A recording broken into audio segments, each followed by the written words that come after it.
Lovers, kembali lagi bersama aku Edlin dalam Drakologi untuk minggu ini. Seperti biasanya nih, kita kembali lagi bersama dengan Bu Eva. Halo Edlin. Halo. Hai Drakor Lovers, apa kabar semuanya?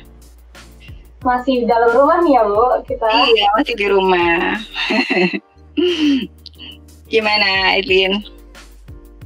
Iya nih, untuk kali ini kita akan ngomongin tentang drama yang belum lama ini jadi pembicaraan panas di Korea, itu Itaewon Class. Wah, seru ya kayaknya. Udah nonton Edlin belum? Udah nonton Bu sampai selesai. Keren banget. Ya, keren banget memang. Saya jadi ingat masa lalu ketika saya ke Itaewon loh. Kalau menurut Ibu sendiri nih, dramanya nih gimana Bu? Oke, keren banget sih ya kalau menurut saya drama ini karena banyak banget isu yang diangkat selain soal kalau di dalam kita ngecek di Indonesia ya bahasannya soal anak muda yang mencoba mewujudkan mimpinya gitu ya, berusaha mencari menjadi financial planner dan lain sebagainya. Tapi saya justru mau coba bicara soal Itaewon-nya dulu nih, karena lo juga Itaewon Class, berarti kan Itaewon ini satu tempat yang spesial nih pastinya, bukan tempat yang biasa gitu. Jadi kalau Itaewon ini zaman sekarang itu kalau kita ke Korea nggak ke Itaewon itu kayaknya nggak afdol gitu, karena apa, di sana budaya malamnya itu Bamunhwa-nya, night cultures-nya itu bagus banget gitu, dan orang pasti ke sana untuk cari makanan internasional, mau cari pub misalnya, mau minum dan yang lain-lain itu biasanya ke sana. Dan buat orang muslim juga kalau mau salat bisa ke sana juga. Jadi memang segala sesuatu itu plak-plak, tumplak-tumplak ada di Itaewon gitu. Nah, dalam sejarahnya itu sebetulnya Itaewon ini apa sih? Dia itu berasal dari dua gitu, Itae sama Won. Nah, Itae ini sebetulnya artinya adalah tempat yang dimana bunga pir itu banyak tumbuh. Jadi bisa jadi kita bisa duga bahwa mungkin pada zaman Joseon dulu itu di Itaewon itu banyak pohon-pohon pir yang muncul. Pir Korea kan enak banget ya, kamu suka nggak? Nah terus won ini tuh sebetulnya bukan mata uang Korea. Won ini artinya adalah tempat singgah. Jadi orang yang dari daerah gitu, kalau misalnya mereka mau berdagang, mereka mau pergi, kan kalau zaman dulu nggak kayak sekarang ya, ada KTX, ada bis, ada macam-macam, mereka harus nginep gitu, harus bermalam di satu tempat. Nah, pemerintah Korea ya, waktu itu kerajaan tentunya zaman Joseon itu menyediakan tempat secara gratis buat orang-orang yang mereka sedang dalam perjalanan dari satu tempat ke tempat lain, terutama buat para saudagar yang berjualan gitu. Jadilah makanya nama ini disebut sebagai Itaewon. Itae tempat tempat yang banyak bunga buah pirnya, bunga pir. Terus Won itu tempat singgah gitu atau penginapan kalau zaman sekarang, atau semacam hotel tapi gratis gitu buat rakyat yang disediakan oleh pemerintah. Nah, itu pada zaman Joseon.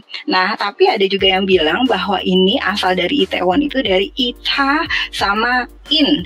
Ita itu artinya orang-orang Jepang yang tinggal di daerah situ. Ini tuh orang gitu ya. Jadi orang-orang Jepang ini setelah Im Jinweran tahu nggak, Edlin? Nggak tahu. Jadi itu perang antara Korea sama Jepang yang terjadi di tahun 1592 sampai 1598. Dan kalau ada yang tahu berita tentang kapal Kobuki ya, yang gambar kura-kura itu pada saat ini dibuatnya gitu. Nah, karena setelah itu dan akhirnya kan banyak orang Jepang datang ke Korea. Nah, mereka itu tinggalnya kebanyakan di daerah Itaewon ini. Makanya tempat ini disebutlah dengan Itaewon. Nah, kemudian maju terus sampai ke masa penjajahan, Jepang masuk gitu kan, berarti para tentara-tentara Jepang militernya banyak yang tinggal di situ ya. Nah, ini juga mereka kebanyakan tinggalnya di daerah Itaewon. Nah, setelah penjajahan selesai kan kemudian Korea merdeka di tahun 1945. Nah, di sini kemudian tempat-tempat yang tadinya dikuasai oleh Jepang itu diambil alih oleh tentara Amerika gitu, karena Korea pada saat itu masih perlu bantuan dari Amerika. Makanya budaya Amerika juga banyak di sana gitu. Dan sampai sekarang pun kalau kita lihat ke Itaewon itu ada banyak camp militer yang punya orang Amerika. Jadi kalau kita jalan-jalan di sekitar Itaewon itu gampang banget ketemu sama militer-militer Amerika yang pakai seragam seragam kayak di sini ABRI gitu ya, yang jalan berlalu lalang di area sana gitu. Jadi kelihatan sebetulnya memang dari zaman dulu tempat ini adalah tempat yang memang di situ bertemu banyak budaya tadi ya, karena kalau misalnya ada pusat perdagangan pasti bukan cuma orang Korea aja, pasti dari negara lain juga masuk gitu ya. Terus Jepang ada di situ, Amerika juga ada di situ, Rusia juga ada di sana, dan kemudian pada tahun 1960-an gitu ya, 60-70 itu ada dari Arab Saudi, Turki gitu masuk juga ke daerah sana dengan akhirnya berdiri masjid gitu. Jadi segala macam budaya yang di luar dari Korea itu banyak juga terlihat di daerah Itaewon ini gitu. Jadi Itaewon ini benar-benar tempat yang sangat unik sekali, yang agak berbeda kalau misalnya di daerah kalau misalnya kita ke anak-anak muda itu universitas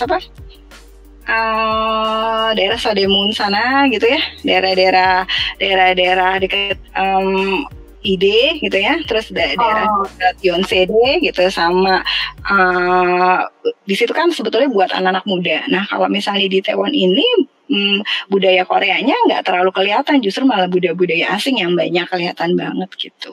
Kalau misalnya kita ke tempat yang anak muda kayak Myeongdong gitu kan Korea banget gitu ya. Terus Sinchon juga gitu ya Bu. Kenapa? Sinchon juga kan kelihatan sangat Korea. Tapi mungkin Itaewon punya image yang sedikit berbeda gitu dari Sinchon atau dari ide. Dia punya image yang lebih serem, detak, lebih freedom, bahkan sampai Jersey itu punya lalu Itaewon Freedom gitu. Dia punya image yang lebih internasional, yang lebih besar daripada tempat nongkrong-nongkrongnya remaja-remaja di Korea gitu. Gitu. Jadi memang Itaewon ini seru banget sih. Adin, kamu sempat main ke sana waktu di sana? Sayang sekali Bu, saya belum benar-benar yang kayak di Itaewon. Mungkin udah pernah ya, tapi kalau yang baru di Itaewon di mananya kan Itaewon juga lumayan luas. Tapi sebetulnya Itaewon itu cuma setingkat ini loh, setingkat kecamatan kalau di sini. Itu kan Dong ya. Gitu, Itaewon Dong gitu. Jadi ya nanti kalau kali aja kamu ke Korea lagi jangan lupa main ke Itaewon, seru. Iya Bu, saya jadi sangat penasaran dengan Itaewon ini. Iya. Tapi saya juga pernah dengar nih katanya Itaewon itu pernah jadi tempat yang nggak aman, bahkan polisi di Korea itu punya kuasa atas Itaewon. Ya betul, jadi ada satu masa sebelum sekarang nih, kalau sekarang kan image yang dibangun tentang Itaewon itu terutama setelah kita nonton drama Itaewon Class ini ya, jadi tempat yang orang nggak bisa sembarangan aja di sana. Kan ada tuh yang situasi si Iso ya, yang lagi dia mau di kamu nggak tahu kalau ini tuh di Itaewon gitu, jangan macam-macam asing udah pada berdiri di sekitarnya dia gitu, mau ngapain lo macam-macam nggak bisa di sini gitu kan. Nah jadi memang Itaewon itu sebelum masa ini sekitar mungkin tahun 50-an itu 60-60-an gitu, itu masih pengaruh dari sisa perangnya kan masih ada ya. Nah jadinya karena di situ banyak tentara Amerika, kalau misalnya terjadi sesuatu, terjadi apa-apa gitu dengan orang yang ada di sana, itu polisinya Korea itu nggak bisa ngapa-ngapain gitu, malah justru tentara dari Amerika yang kalau misalnya oke dilerain atau gimana. Jadi seolah-olah yang punya kuasa hukum yang berlaku di sana itu bukan lagi hukum Korea gitu. Jadi buat orang Korea jadilah tempat itu hukum Korea tidak berlaku di sana, tempat itu menakutkan gitu. Jadi sempat memang ada situasi yang orang Korea menganggap bahwa Itaewon itu bukan tempat yang terlalu aman, setidaknya buat mereka, karena di situ banyaknya adalah orang asing, terutama dari Amerika, gitu. Iya, jadi karena itu justru kejahatan yang ada di Itaewon ini jadi nggak jelas gitu, jadinya kemana, karena sebenarnya harusnya karena itu di Korea yang ngurus polisi Korea, tapi malah tentara Amerika gitu ya. Iya, terus ini juga sih Adin, kalau kita lihat misalnya di novel-novel Korea ya, di yang setting tahun 50-an 60-an gitu, itu kamu pernah dengar kata yang Gongju nggak? Yang Gongju? Yang Gongju. Wah, saya baru Western itu Western Princess. Jadi setelah perang Korea gitu kan ya, terus akhirnya kan banyak di situ campnya orang Amerika. Nah, karena camp orang Amerika yang datang kan cowok-cowok semua gitu ya, dan karena di situ banyak laki-laki Amerika yang kemudian mereka pacaran dengan orang lokal gitu, terus akhirnya orang-orang Korea yang misalnya punya pacar dan atau menikah secara diam-diam gitu, kalau di Indonesia menikah siri gitu dengan orang Korea, orang Amerika disebutnya dengan Western Princess gitu. Nah, makanya kalau kita baca di dalam literatur gitu di daerah Itaewon itu akan sangat mudah untuk menemukan orang-orang yang mixed blood gitu.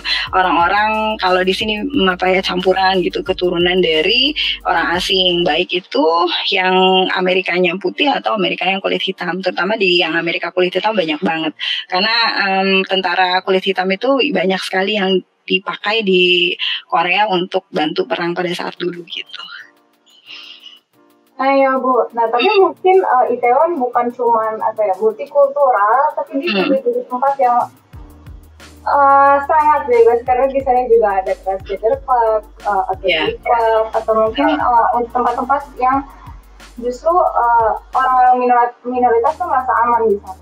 Ya, jadi karena memang ini pengaruh ya dari sejarah sebelumnya, karena budaya Amerikanya masuk, dan tentunya dengan banyak orang Amerika di situ, budaya Amerikanya jadi semakin tersebar gitu, dan akhirnya pub, club dan yang segala macamnya itu muncul. Jadi saya ingat waktu zaman saya ke sana tahun 2006-2007 itu LGBT atau gay itu belum terlalu berani orang Korea ngomong. Jadi di situ yang saya dengar hanya ada di Itaewon satu tempat yang orang gay bisa masuk ke sana gitu. Jadi tempat inilah yang muncul pertama kali membolehkan segala macam ide, gagasan gitu tentang kosmopolitanisme gitu, tentang anti diskriminasi, siapapun berhak untuk hidup di sana. Walaupun tadinya di Korea, masyarakat Korea masih belum bisa terima gitu. Tapi di daerah Itaewon sudah ada itu pub yang khusus untuk para LGBT dari zaman dulu. Makanya di Itaewon Class mungkin kita bisa ngelihat ya salah satu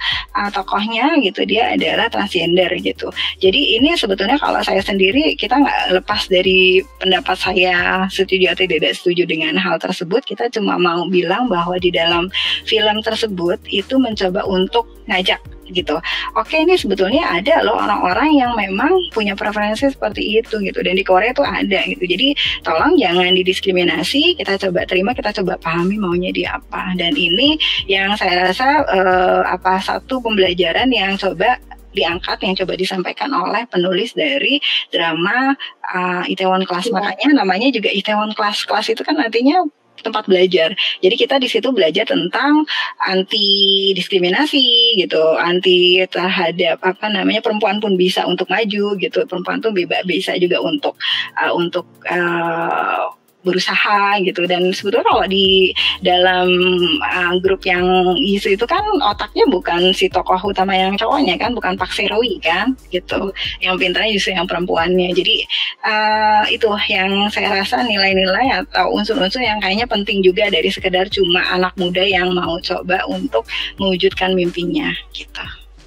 Nah, melalui video kali ini jadi saya jadi lebih merasakan gitu, kalau misalkan Itaewon ini tempat yang sangat spesial. Dia adalah tempat yang aman, tempat yang terbuka untuk siapapun itu, mau preferensinya apapun, pada siapapun gitu kan, warna kulitnya warna kan putih dari negara apapun gitu ya.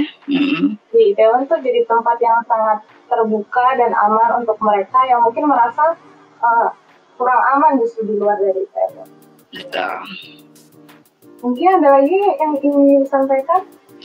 Kayaknya enggak deh. Mungkin pesan saya daripada main kemana-mana gitu ya, keluar, aman, banyak virus di luar sana, mending coba nonton deh film atau drama Itaewon Class ini, bagus banget. Gitu. Betul banget nih. Jangan lupa bagi kalian untuk stay tetap di rumah, karena kita masih dalam keadaan yang krisis. Jadi daripada kalian keluar, mungkin nonton drakor atau film. Bahasannya di tempat kita gitu ya. Iya, betul banget. Kalau kalian suka sama video kita kali ini, jangan lupa untuk like, share, dan jangan lupa untuk subscribe channel ini. Dan Sampai jumpa di Blaktologi selanjutnya. Bye-bye. Dadah.